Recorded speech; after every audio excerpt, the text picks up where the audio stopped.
नमस्कार, मैं अतर जमाल। हमारा खान पान और हमारा रहन सहन हमारी सेहत पर असर डालते हैं, ये तो हम सब जानते हैं।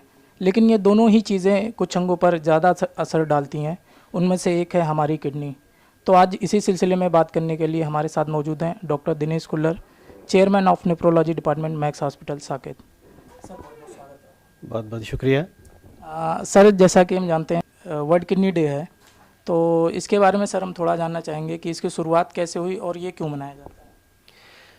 देखिए, वर्ल्ड किडनी डे हर साल मार्च के सेकंड थर्सडे बृहस्पतिवार को दुनिया भर में इकट्ठे मनाया जाता है।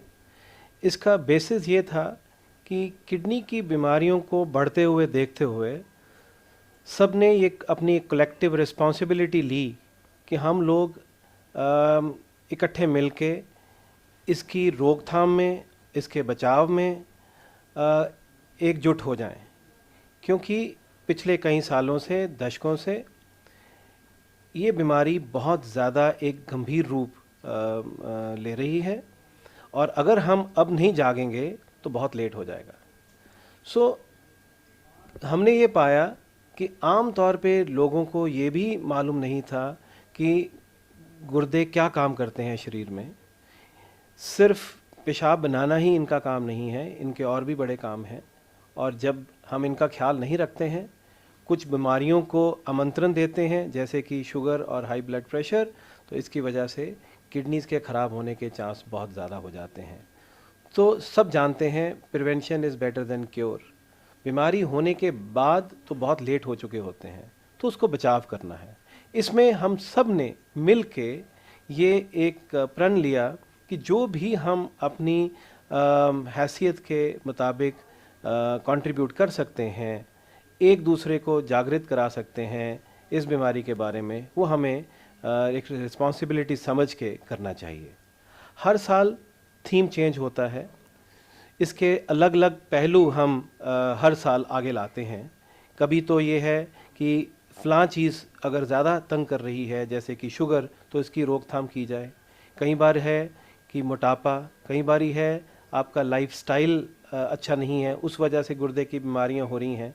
तो इस सब को एक थीम बना के आगे लाया जाता है और एक अलग अलग तरीके से एक दूसरे को जानकारी दी जाती है, थ्रू पब्लिक लेक्चर्स, थ्रू जो नॉर्मल प्लेफुल एक्टिविटीज़ के ज़रिए हम सबको इकट्ठा करते हैं और एक आसान तरीके से समझाते हैं कि क्या गुर्दों के फंक्शन की, सही फंक्शन की इम्पोर्टेंस है, उसको उसके बचाव में ही सबकी भलाई है। किडनी के बारे में बात की जाए तो सर किडनी खराब होने के बाद पेशेंट को किस तरह की परेशानियों का सामना करना पड़ता है। देखिए, ये बहुत ज़रूरी है इसको जानने के लिए कि पहले हम ये जानें कि गुर्दे क्या काम करते हैं। गुर्दे का काम, जैसे कि मैंने पहले भी कहा, सिर्फ ये पेशाब बनाना नहीं है, सिर्फ जो गंदगियां हैं जो हमारा खान पान से, उसको निकालना नहीं है, और भी बड़े फंक्शन होते हैं। लेकिन मेन फंक्शन तो यही है कि जो हम खाते हैं उसकी जो इम्प्योरिटीज़ बनती हैं उसको गुर्दे बाहर निकालने में मदद करते हैं। जो शरीर में फालतू पानी जमा होता है उसको निकालते हैं। तो ये तो एक आसान काम है जो सब जानते हैं। लेकिन इसके अलावा कई और भी विशेष काम हैं इनके, जो कई बारी हम नज़रअंदाज कर जाते हैं। जैसे कि किडनीज़ जो हमारे इलेक्ट्रोलाइट्स हैं शरीर में, उन सब को पूरा कंट्रोल करके रखती हैं। Sodium, potassium, calcium, magnesium, phosphorus, जिस तत्व जिसके हम शरीर हमारा बना हुआ है, उस सब चीज़ों को सही मात्रा में गुर्दे रखते हैं। कितना शरीर में एसिड है और बेस है, इसको कंट्रोल में रखती हैं। इसके अलावा हो सकता है कहीं हम में से ये लोग नहीं जानते हैं कि गुर्दे के कई एंडोक्रीन काम भी होते हैं। एंडोक्रीन काम मतलब ये एक एरिथ्रोपोइटिन हार्मोन सिक्रीट करती है, जिसकी वजह से खून बनने की जो प्रोसेस है बॉडी में, वो स्टार्ट होती है। तो अगर गुर्दे काम नहीं करेंगे तो खून बनना भी कम हो जाएगा। गुर्दे ऐसे ऑर्गन हैं जो विटामिन डी, जो हमें धूप से, खान पान से मिलती है, वो वेस्ट है जब तक वो गुर्दे तक जाके एक्टिवेट नहीं हो जाती। और एक्टिव विटामिन डी है जो कि हड्डियों को ताकत देती है। तो गुर्दे नहीं तो हड्डियों की ताकत नहीं। इसके अलावा गुर्दे ब्लड प्रेशर कंट्रोल करते हैं। बहुत मुख्य कारण है जो एक फंक्शन निभाते हैं जिसकी वजह से शरीर में ब्लड प्रेशर कंट्रोल में रहता है। सो आप देख रहे हैं गुर्दों के बहुत काम हैं। तो जो जैसा कि आपने पूछा, जब गुर्दे काम नहीं करेंगे तो ये सारे फंक्शन अफेक्ट हो जाएंगे और सारे सिम्टम्स जो इससे रिलेटेड हैं उभर के आएंगे। जैसे कि शरीर में पानी भरना शुरू हो जाएगा, शरीर में एसिड का और बेस का बैलेंस खराब हो जाएगा, ब्लड में एसिड जमा हो जाएगा, सोडियम की मात्रा और पोटेशियम की मात्रा बिल्कुल गलत हो जाएगी, जान को खतरा हो जाएगा। जब यूरिया और क्रेटिनिन और ऐसे कई पदार्थ जो पेशाब के ज़रिए गुर्दे के थ्रू बाहर निकलने चाहिए थे नहीं निकलते हैं, शरीर में जमा हो जाएंगे, तो इसको हम यूरीमिया बोलते हैं। ब्लड में ये सारे टॉक्सिन्स जमा हो जाते हैं और फिर शरीर को तंग करते हैं। कैसे तंग करते हैं? भूख बंद हो जाती है, उल्टी आने को करती है, उल्टी आती है, सुस्ती बढ़ती है, सांस चढ़ता है क्योंकि खून की कमी हो चुकी है अब, और ऊपर से किडनी के अफेक्ट होने की वजह से हार्ट भी लपेट में आ जाता है, शरीर में पानी भर जाता है, ब्लड प्रेशर शूट करता है, हार्ट भी कमज़ोरी में आ जाता है और सांस चढ़ना शुरू हो जाता है। सो बहुत सारी चीज़ें हैं जो जो अफेक्ट हो जाती हैं, और एक हल्की सी सूजन से लेके शरीर में बहुत सारा सूजन, थोड़े से ब्लड प्रेशर से लेके बहुत ज़्यादा ब्लड प्रेशर, थोड़ी सी सुस्ती से लेके बेहोशी तक, थोड़ी सी भूख कमी से लेके उल्टियाँ तक, सब कुछ संभव है अगर हमारे गुर्दे सही काम नहीं कर रहे हैं तो। सर, दुनिया भर की बात की जाए तो इस समय लगभग 80 करोड़ लोग किसी न किसी प्रकार की किडनी प्रॉब्लम से जूझ रहे हैं और भारत में ये आंकड़ा भी लगभग 2 लाख के करीब है। तो इतने बड़े नंबर्स आने के पीछे क्या कारण है, या क्या इनमें प्रिवेंट के द्वारा या किसी प्रकार से कमी लाई जा सकती है फ्यूचर में? देखिए, बहुत अच्छा सवाल पूछा है आपने। 2 लाख तो तकरीबन वो लोग हैं जो हर साल नए लोग जुड़ जाते हैं जिनकी किडनीज इतनी ख़राब हो जाती हैं कि उनको डायलिसिस या ट्रांसप्लांट की नौबत आ चुकी है। वरना अगर हम देखें तो ये अनुमान लगाया जाता है कि तकरीबन 10% से लेके 17% तक लोगों के किडनीज में कोई अफेक्टेड है। तो आप इमेजिन करें, देश की संख्या 125 करोड़ की आबादी में अगर 10-15% लोगों को गुर्दे की कोई खराबी हो गई तो इमेजिन करें कि हम कई करोड़ों की, 10-20 करोड़ों की बात कर रहे हैं यहाँ पे। उनमें से हर साल 2 लाख लोग ऐसे जुड़ जाते हैं जिनको डायलिसिस की या ट्रांसप्लांट की ज़रूरत है। तो आप समझते हैं हमारा देश अभी इतना अमीर नहीं हुआ है कि इतनी महंगी इलाज को अभी वो अफोर्ड कर पाएगा as a nation, as a whole. क्योंकि पुराने तो लोग थे ही, उसके ऊपर हर साल 2 लाख ऐड होते जा रहे हैं। सो नंबर मैग्नीट्यूड बहुत ज़्यादा है। सो हमारी कोशिश यही होनी चाहिए कि इसको रोका जाए, इसकी शुरू से ही बचाव किया जाए ताकि बीमारी इतनी बढ़ ही ना पाए कि ट्रांसप्लांट की या डायलिसिस की नौबत आए। और अगर नौबत आए तो ये आंकड़े बहुत थोड़े हों, ज़्यादा ना हो, जिसको देश बर्दाश्त कर सके। एक चीज़ ये देखा जाता है सर कि अक्सर जब लोगों का 50 से 60% या 70% किडनी ख़राब हो चुकी होती है तब उन्हें पता चलता है। तो ऐसा कुछ उनके बॉडी में कुछ सिम्टम पहले से दिखे जो मतलब उसके बाद वो किसी डॉक्टर से कंसल्ट करें, या क्या है सर कोई सिम्टम? बहुत ही बढ़िया सवाल है, और आई थिंक हमारी एज किडनी स्पेशलिस्ट सारे मेन जो जोर है इसी बात पे होता है। इसके लिए हम जानेंगे पहले कि गुर्दे ख़राब क्यों हो रहे हैं। अक्सर हम बात कर रहे हैं परमानेंट तौर पे जो गुर्दे ख़राब हो जाते हैं। देखिए, हमें जानना है कई बारी गुर्दे सिर्फ टेम्पररी तौर पे ख़राब होते हैं, जैसे कि किसी को दस्त लग गए, कोई इन्फेक्शन हो गई, कोई गलत दवाई खा ली, कोई बहुत इन्फेक्शन लगने से ब्लड प्रेशर कम हो गया, हार्ट अटैक होने से ब्लड प्रेशर कम हो गया, तो गुर्दे को खून सप्लाई नहीं पहुंची और गुर्दे टेम्पररी तौर पे ख़राब हो गए। ये तो है जिसको हम बोलते हैं टेम्पररी गुर्दे ख़राब होना। और ये आपने सुना होगा, इसमें हमारी बहुत बड़ा योगदान होता है एज डॉक्टर्स, क्योंकि ये बीमारी ऐसी है जो एक बार ठीक हो गई तो पूरी तरह से ठीक हो जाती है, एज इफ़ कि कभी कुछ बिगड़ा ही नहीं था। सो इसको तो हमें बचाव डिफरेंट तरीके से करना है कि साफ़ सैनिटेशन होनी चाहिए, जो हमारा खान पान है, हमें दस्त लगने से लोगों को बचाना चाहिए, गलत दवाई नहीं खानी चाहिए, इन्फेक्शनों से बचना चाहिए। ये तो एक काम हो गया। हम आज बात कर रहे हैं दूसरी जो बड़ी हमारे लिए समस्या बन चुकी हैं, वो है शुगर की बीमारी और ब्लड प्रेशर की बीमारी। ये वो ऐसी बीमारियां हैं जो कि गुर्दों को परमानेंटली ख़राब कर देती हैं।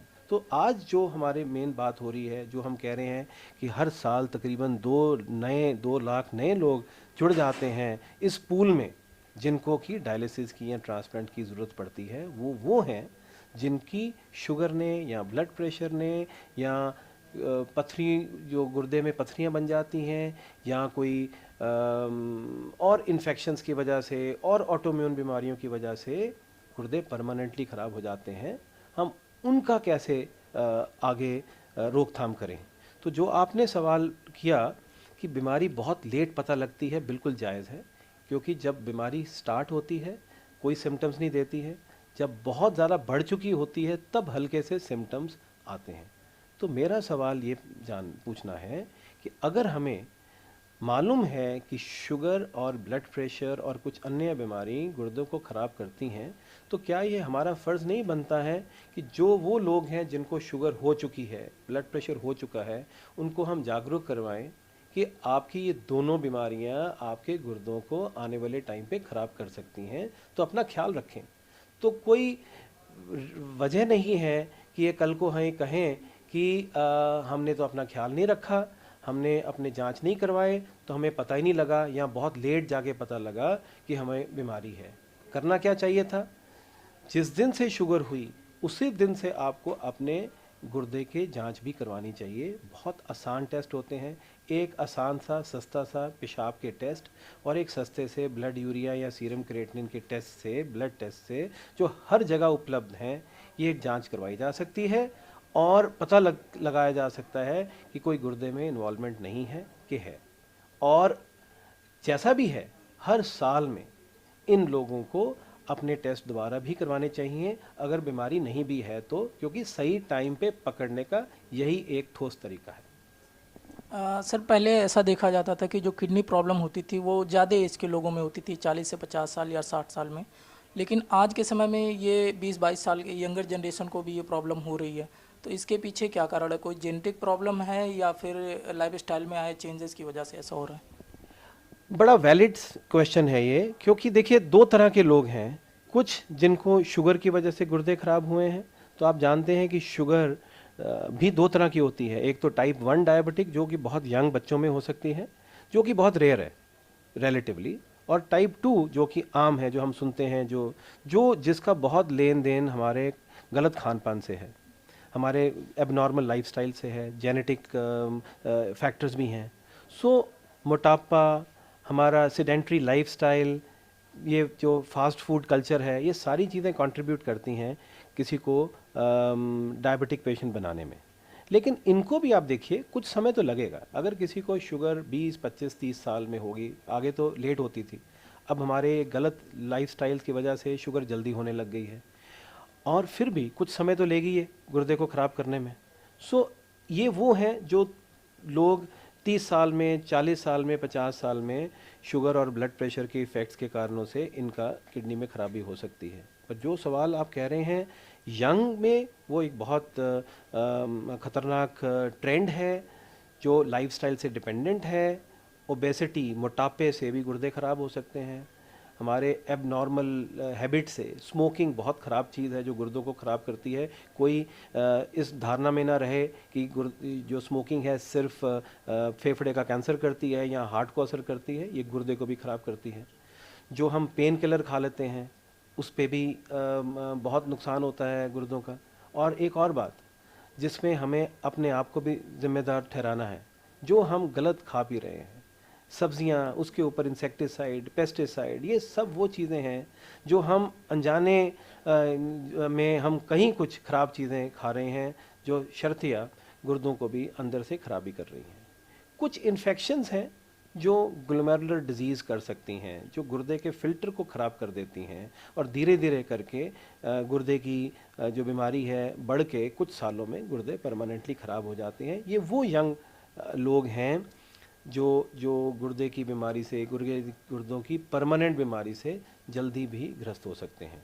जैसे कि आपने जेनेटिक बीमारियों का सवाल पूछा, वो एक अलग सी बीमारियां हैं जो कि पीढ़ी दर पीढ़ी आगे चलती हैं। पॉलीसिस्टिक किडनीज़ हैं, एलपॉट सिंड्रोम है, ये अनफॉर्चुनेटली एक किसी फैमिली में घुस जाती हैं तो कई लोगों को पीढ़ी दर पीढ़ी उसको नुकसान कर सकती हैं। पर उसमें भी हम जितना जल्दी इन बीमारियों को डायग्नोज कर लें, इसके आगे बढ़ने से हम रोकथाम में काफ़ी मदद कर सकते हैं। सर ये किडनी डिजीज़ में डायलिसिस का क्या रोल है, और अगर कोई पेशेंट है तो डायलिसिस के थ्रू क्या वो पहले की तरह लाइफ जी सकता है, या उसके बाद भी कुछ प्रॉब्लम आती है, उसकी कुछ टाइम लिमिट है कि नहीं, लास्ट में उनको जाके ट्रांसप्लांट ही करवाना है? बहुत बढ़िया सवाल है और इसके बारे में आम जनता को काफ़ी मिसकंसेप्शंस और फॉल्स नोशंस हैं, तो मैं इसमें ज़रूर कुछ पॉइंट्स क्लैरिफाई करना चाहूँगा। किडनी जब खराब हुई है, एक दिन में तो अचानक से 100% से ज़ीरो पे तो आई नहीं, क्योंकि ये हम कह रहे हैं कि ये परमानेंट बीमारी है, धीरे धीरे गुर्दों को ख़राब कर रही है और कुछ अरसे में, कुछ महीनों में और सालों में ये गुर्दे को पूरी तरह से ख़राब कर देती हैं।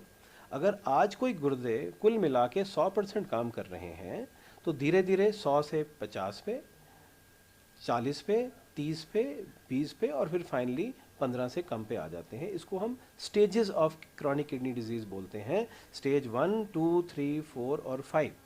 जो 1 से 4 तक हैं उसमें हम दवाइयों से कंट्रोल करने की कोशिश करते हैं।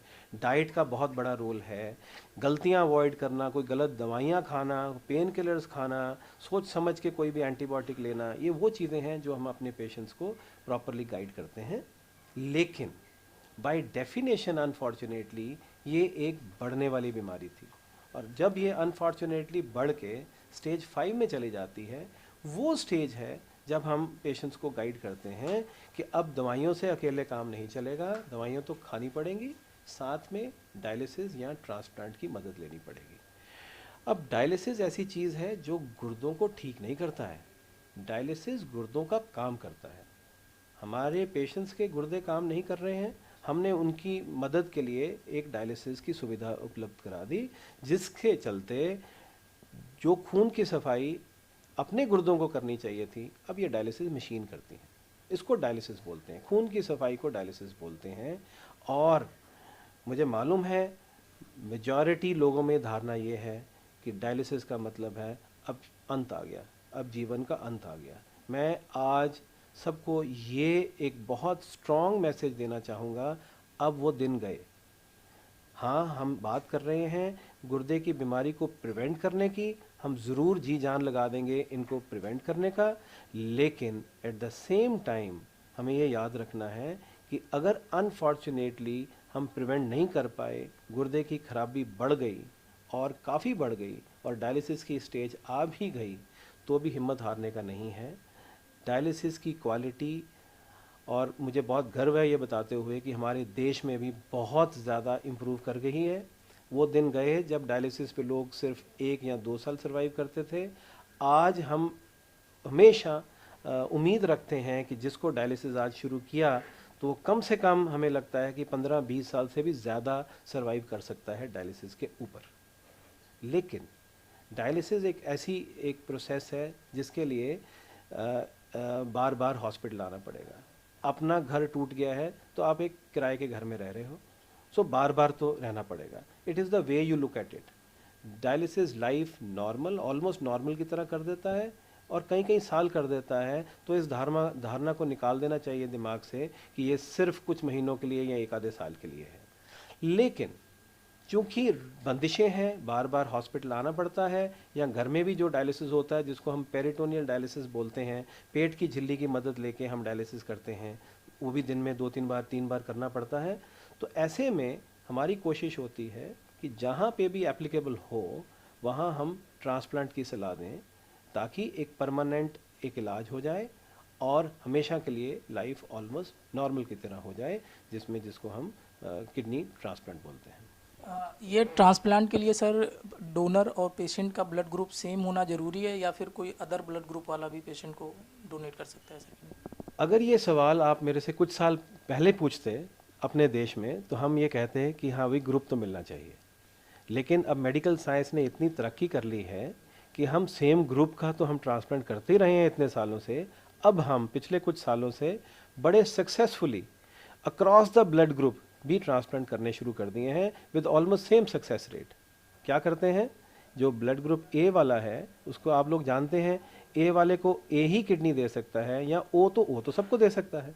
सिमिलरली बी को बी वाला या ओ वाला दे सकता है, लेकिन अगर ए वाले को बी ग्रुप वाला किडनी देना चाहे तो वो बॉडी एक्सेप्ट नहीं करेगी। तो क्यों एक्सेप्ट नहीं करेगी? क्योंकि ए के शरीर में बी के प्रति कुछ एंटीबॉडीज़ हैं। तो मेडिकल साइंस ने पता लगा लिया कि ये एंटीबॉडीज़ को हम कैसे निकाल सकते हैं, और जैसे ही हमने निकाल के ट्रांसप्लांट किया तो हमने पाया कि रिजल्ट्स ऑलमोस्ट सेम है। अब ये वाला ट्रांसप्लांट जिसको बोलते हैं ABO इनकम्पैटिबल ट्रांसप्लांट, ऑलमोस्ट एक रूटीन सा बन गया है और बहुत रेगुलरली हमारे हॉस्पिटल्स में हो रहा है और बड़े अच्छे रिजल्ट्स, ऑलमोस्ट सेम रिजल्ट्स की तरह हो रहा है। हाँ, उन एंटीबॉडीज़ को निकालने के लिए खर्चा ज़रूर बढ़ जाता है, बिकॉज जो टेक्निक से हम ये एंटीबॉडीज़ निकालते हैं वो कुछ महंगी हैं, लेकिन ओवरऑल अगर हम देखा जाए, जो ट्रांसप्लांट के बाद उनको अच्छी क्वालिटी ऑफ लाइफ मिलनी है, उसके आगे शायद ये लॉन्ग टर्म में ये जो एक्स्ट्रा मनी स्पेंड की हुई है वो शायद वर्थ इट होती है। तो ये इम्पोर्टेंट इन्फॉर्मेशन हमारे दर्शकों के साथ शेयर करने के लिए सर बहुत बहुत धन्यवाद। शुक्रिया, बहुत बहुत शुक्रिया। तो ये थे डॉक्टर दिनेश खुल्लर, जिन्होंने हमें बताया कि किडनी को हेल्दी रखने के लिए हमारी डेली लाइफस्टाइल कैसी होनी चाहिए।